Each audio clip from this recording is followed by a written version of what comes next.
Assalamualaikum warahmatullahi wabarakatuh. Selamat datang di Flash Media, channel yang membahas seputar dunia plastik dan dunia daur ulang sampah plastik Indonesia. Oke, di video kali ini menyambung dari video yang sebelumnya tentang manfaat plastik bagi kehidupan manusia. Kali ini saya akan mencoba membahas tentang isu-isu atau berita-berita negatif tentang plastik ini yang beredar di sekitar kita atau sering beredar di masyarakat kita.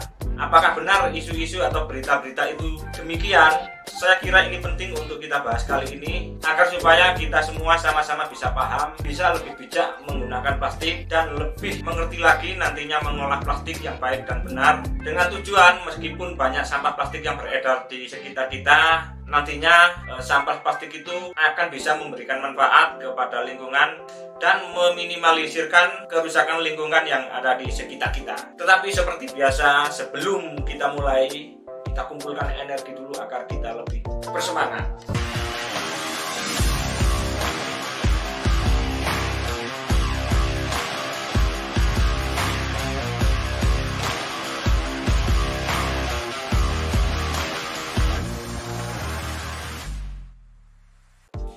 Yap, ada banyak sekali fakta-fakta atau berita-berita miring atau mungkin bisa dibilang berita hoax tentang material plastik ini. Tetapi kali ini saya akan merangkumnya menjadi 3 hal penting tentang berita-berita yang beredar yang saya kira negatif atau kurang baik dan perlu saya luruskan tentang material plastik ini. Silahkan disimak sampai habis agar kita semua sama-sama paham dan bisa lebih bijak menggunakan material plastik ini. Berita negatif yang pertama adalah bahwa tidak semua jenis plastik itu tidak bisa didaur ulang. Yap, di sini akan saya luruskan. Sudah saya bahas di konten-konten sebelumnya bahwa semua jenis plastik yang masuk di tabel umum plastik itu tentu saja sangat bisa didaur ulang. Apakah plastik itu layak didaur ulang? Sudah saya jelaskan di video-video sebelumnya, silahkan cek di sebelah sini atau sebelah sini tentang pembahasan plastik LDU dan plastik BDU. Di situ sudah saya jelaskan bahwa semua plastik yang masuk dalam urutan tabel plastik nomor 1 sampai nomor 7 itu bisa didaur ulang. Bahkan plastik yang masuk jenis other atau jenis 7 lainnya, ada beberapa jenis plastik yang masih sangat bisa didaur ulang dan layak didaur ulang. Artinya sampah plastik yang kita kerjakan untuk didaur ulang bisa mendapatkan nilai tambah atau nilai plus apabila kita mengolahnya dengan baik dan benar. Jadi berita tentang semua plastik tidak bisa didaur ulang adalah berita yang saya kira kurang tepat karena tidak dijelaskan secara spesifik. Karena semua jenis plastik yang masuk dalam tabel nomor 1 sampai nomor 7 itu semua bisa didaur ulang.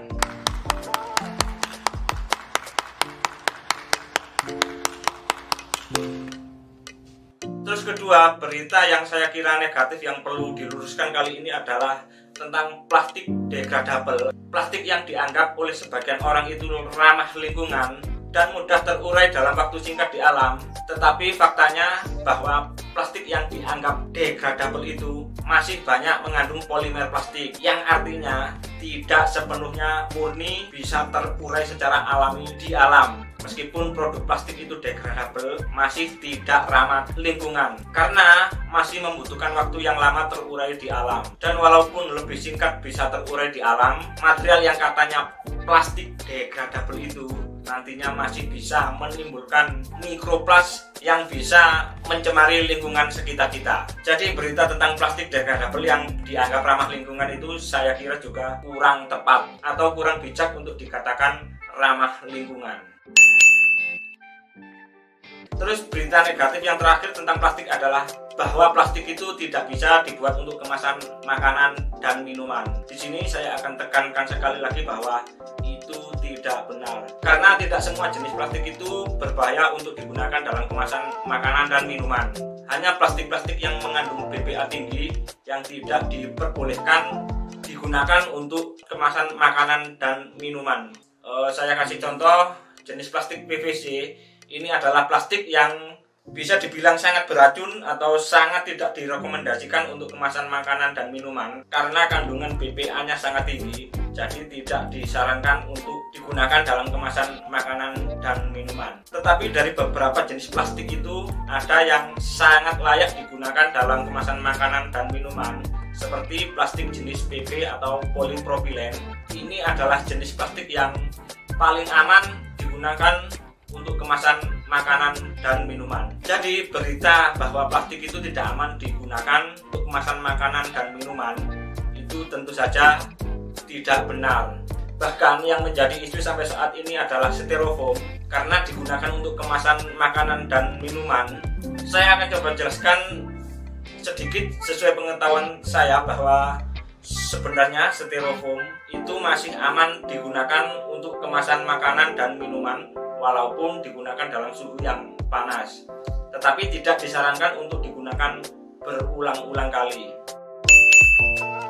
Ya, jadi kesimpulannya tentang 3 hal berita negatif tentang material plastik ini, bahwa berita tersebut sepenuhnya tidak benar dan masih perlu diluruskan lagi. Karena berita itu tidak sepenuhnya benar, mungkin juga tidak sepenuhnya salah, ya tergantung kita menggunakan material plastik itu bagaimana. Intinya kita harus bijak menggunakan material plastik ini, dan nantinya lebih bijak lagi mengolah sampah yang dihasilkan dari produk plastik yang kita gunakan setiap hari.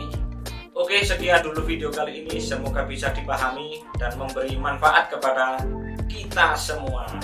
Bila ada kritik dan saran silahkan tulis di kolom komentar, dan jangan lupa dukung terus channel ini agar kami lebih bersemangat dan channel ini bisa berkembang untuk menyajikan info-info seputar plastik dan seputar dunia daur ulang sampah plastik Indonesia. Sampai jumpa di video-video selanjutnya. Wassalamualaikum warahmatullahi wabarakatuh.